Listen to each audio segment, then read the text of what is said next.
Hello friends, इस video में हम लोग समझेंगे लैंग्वेज एक्विजिशन और लर्निंग। ये सीटेट, सीजीटेट, एमपीटेट सभी टीचिंग एग्ज़ाम में आने वाला एक बहुत इंपॉर्टेंट टॉपिक है इंग्लिश पेडागोजी का। इस वीडियो में हम लोग इसे बाइलिंगुअल समझेंगे और बिल्कुल आसान भाषा में।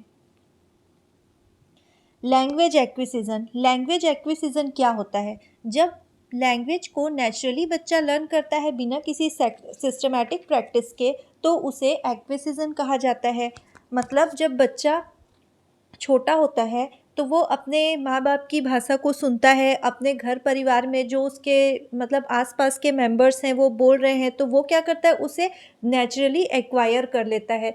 जैसे आपने देखा होगा कि जो बच्चा बिहार से बिलोंग करता है उसकी बिहारी बहुत अच्छी होती है लैंग्वेज, जो छत्तीसगढ़ से बिलोंग करता है उसकी छत्तीसगढ़ी लैंग्वेज अच्छी होती है। मतलब अपने आसपास की भाषा को वो क्या करता है, एक्वायर करता है।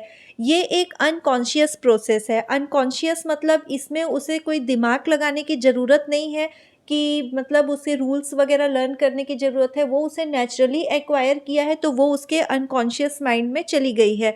ये रियल कन्वर्सेशन में यूज़ होती है और नॉन फॉर्मल होती है। मतलब जब हम लोग अपनी मम्मी पापा से बात कर रहे होते हैं, अपने दोस्त यार से बात कर रहे होते हैं, तो हम रियल कन्वर्सेशन कर रहे होते हैं, उसमें हम लोग फॉर्मल लैंग्वेज का यूज़ नहीं करते।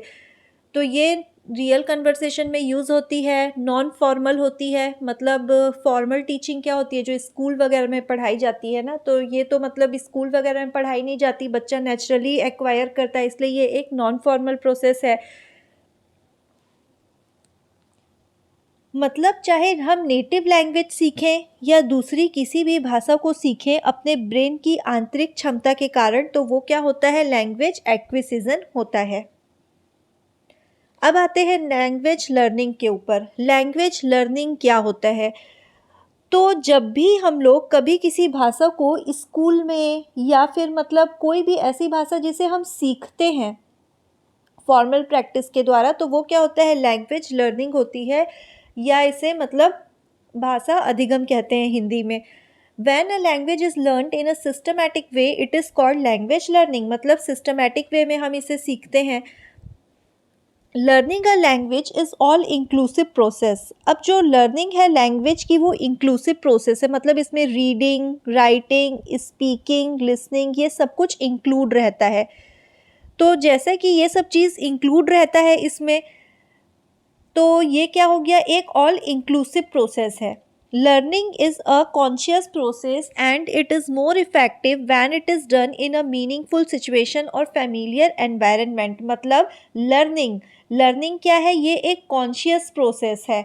ये ज़्यादा इफेक्टिव कब होती है, जब इसे हम मीनिंगफुल सिचुएशन या फैमिलियर एनवायरनमेंट में करते हैं। जैसा कि आपसे कहा गया है कि जब भी आप बच्चे को पढ़ाते हैं तो क्लास का जो वातावरण होना चाहिए वो इतना अच्छा होना चाहिए कि बच्चा उस लैंग्वेज को एकदम ईज़िली एक्वायर कर पाए। जैसे कि आपने देखा होगा इंग्लिश मीडियम वाले बच्चों की इंग्लिश बहुत अच्छी होती है, लेकिन हिंदी मीडियम वाले बच्चों की इंग्लिश उतनी अच्छी नहीं होती जब तक कि वो लोग अदर कोचिंग क्लासेस या कहीं और से ना सीखें। तो ऐसा क्यों होता है? क्योंकि इंग्लिश मीडियम वाले बच्चे को शुरू से क्लास में एनवायरनमेंट मिल रहा है इंग्लिश का, और हिंदी मीडियम वाले बच्चे को नहीं मिल पा रहा है। तो छोटे बच्चे जो होते हैं ना, वो उसको मतलब जल्दी एक्वायर कर लेते हैं, इसलिए उनकी मतलब इंग्लिश ज़्यादा अच्छी होती है, क्योंकि वो लोग उस लैंग्वेज को क्या कर रहे हैं, फैमिलियर एनवायरनमेंट में सीख रहे हैं। दूसरा एग्जाम्पल ये हो सकता है कि आप देखे होंगे कि जब भी कोई बच्चा मतलब इंडिया के बाहर जाके पढ़ता है, भले उसने जन्म इंडिया में लिया हो, लेकिन वो फॉरेन कंट्रीज़ में जा कर के स्टडी कर रहा है। सिर्फ इंग्लिश ही नहीं, अगर वो मान के चलो किसी ऐसे देश में चला गया जहाँ पे जर्मन लैंग्वेज बोली जाती है, तो उसकी जर्मन बहुत अच्छी हो जाएगी, क्योंकि उसे वहाँ का वातावरण मिल रहा है। और आपने देखा होगा कि वहाँ का बच्चा एक्सेंट भी पकड़ लेता है। क्यों? क्योंकि वो उसी एनवायरनमेंट में सीख रहा है। तो जो लैंग्वेज के लिए सबसे ज़्यादा इम्पॉर्टेंट होता है वो होता है एनवायरनमेंट। तो ये बहुत इम्पॉर्टेंट है कि जब भी बच्चा लैंग्वेज को लर्न करे तो मीनिंगफुल सिचुएशन और फैमिलियर एनवायरनमेंट में लर्न करे। अब देखते हैं कि एक्विजिशन और लर्निंग में डिफरेंस क्या क्या होता है। एक्विजिशन यानी अर्जन, तो अर्जन similar to child's first language acquisition. मतलब पहली भाषा जो होती है वो हमेशा क्या होती है, एक्वायर होती है। दूसरा है सबकॉन्शियस होती है, मतलब हमारे सबकॉन्शियस माइंड में रहती है।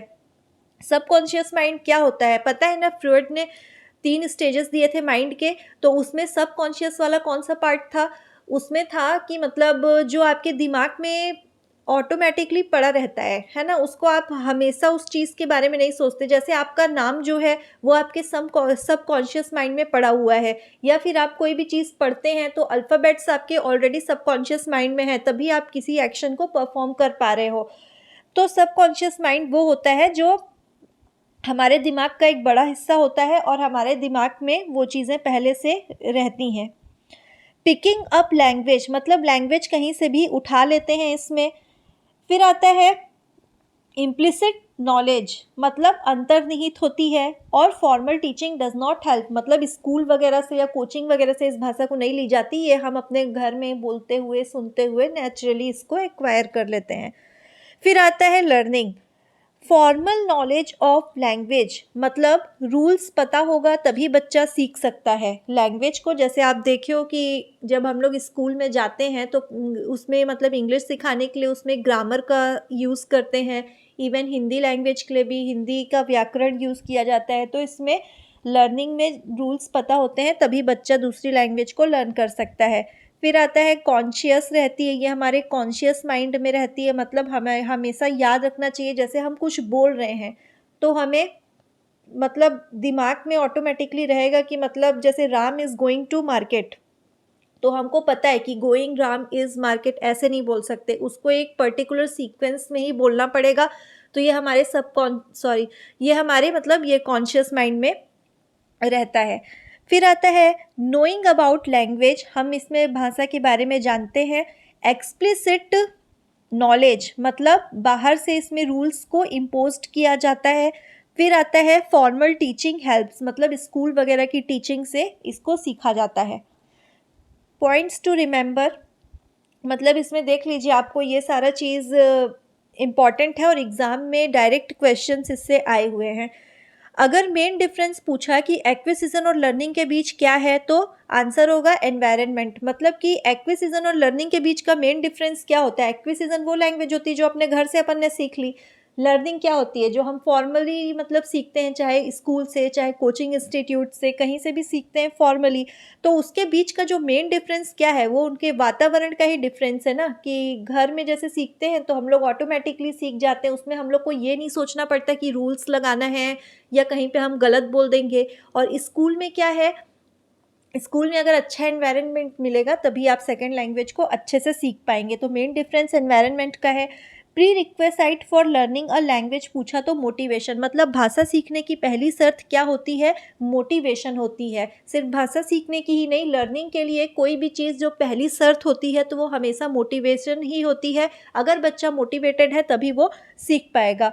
यूनिवर्सल ग्रामर का कॉन्सेप्ट किसने दिया था, तो वो नॉम चॉम्स्की ने दिया था। नॉम चॉम्स्की का भी आप अगले वीडियो में करेंगे उसको, बस इतना अभी याद रखिएगा कि नॉम चॉम्स्की ने यूनिवर्सल ग्रामर का कॉन्सेप्ट दिया था।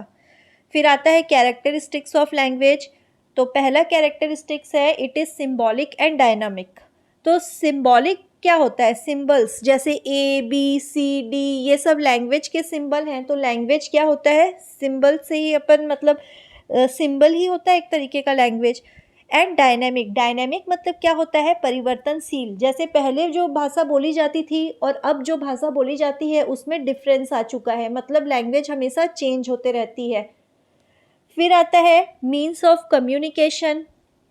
मीन्स ऑफ कम्युनिकेशन तो है ही है लैंग्वेज। मीडियम ऑफ इंस्ट्रक्शंस मतलब कोई भी किसी चीज़ का इंस्ट्रक्शन देने के लिए भी हम लोग लैंग्वेज का ही यूज़ कर सकते हैं। कोई भी कमांड देना है, इंस्ट्रक्शन देना है तो लैंग्वेज के ही थ्रू देते हैं। लैंग्वेज इज़ आर्बिट्रेरी मतलब स्वच्छंद है भाषा, मतलब आर्बिट्रेरी का मतलब होता है इंडिपेंडेंट। जैसे मान के चलो कि आपने ट्रेन देखी, तो वो आपका अपना दिया हुआ वर्ड है कि उस चीज़ को आप ट्रेन बोल रहे हो या रेलगाड़ी जो भी बोल रहे हो, ठीक है। तो वो आपका अपना है। अगर आप चाहते तो उसका नाम आप ट्रेन की जगह प्लेन भी रख सकते थे, कार भी रख सकते थे, कुछ भी रख सकते थे, लेकिन उसे उसका नाम दिया गया है कि वो एक ट्रेन है। तो वो क्या है, लैंग्वेज हमने उसे अपने साइड से दी है। तो लैंग्वेज क्या होती है, इंडिपेंडेंट है, आर्बिट्रेरी है, स्वच्छंद है। Thank you. वीडियो पसंद आया हो तो लाइक शेयर और सब्सक्राइब कीजिएगा। मिलते हैं नेक्स्ट वीडियो में।